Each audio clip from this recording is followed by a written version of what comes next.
Good morning. দার্জিলিংয়ে first day হয়ে গেছে অনেক দিন এদিক ওদিক। First day Kolakham, second day Ramdhura, আর আজকে আমরা রয়েছি দার্জিলিং, রাইট? দার্জিলিং আজকে আমাদের প্রথম দিন। আর আমাদের হোটেল থেকে রাত্রিবেলার ভিউটা দেখিয়েছিলাম। এই যে আরবিন মিশ্র উঠে গেছে, আমাকে শুধু জ্বালাচ্ছে পিছন পিছন ঘুরে। আমার মা এখন রেডি, চা খেতে যাবে।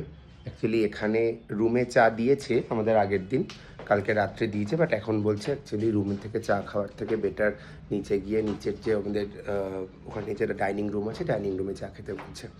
তো যাই হোক, আমরা আজকে দার্জিলিংয়ে ফার্স্ট ডে আমরা দার্জিলিংয়ে ঘুরবো। দেখি আর কোথায় কি প্ল্যান আছে সেগুলো বুঝতেছি না। তবে একটা জিনিস ঠিক, কালকে রাত্রিবেলা যেটা দেখাতে পারিনি সেটা আজকে সকালবেলায় দেখাতে পারবো বলে আশা করি, সেটা দেখাচ্ছি। তো ফাইনালি দেখা হচ্ছে আমাদের হোটেল থেকে ভিউটা হচ্ছে এইরকম। এই পাশে পাহাড়,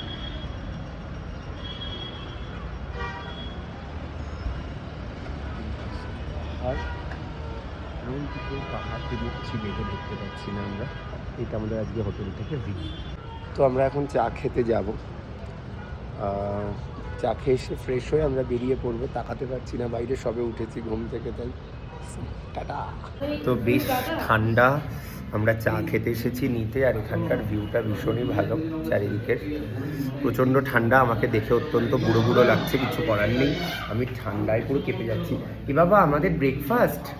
আমরা তো এখন ব্রেকফাস্ট করতাম না, এখন না, আমরা স্নান করে আসবো তারপরে ব্রেকফাস্ট নেবো, এখন বলিনি তো। তো আমরা এখন চা খাচ্ছি, এরপর আমরা রেডি হয়ে বেরোবো। আজকের প্ল্যানিং আছে মেবি রোপওয়ে, আমি যদি খুব ভুল না করি, তাই না আরবিন? রোপওয়ে প্ল্যানিং আছে।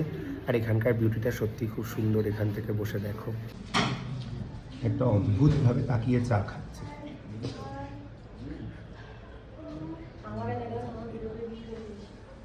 তুই একটাও ভিউ আস না তোর?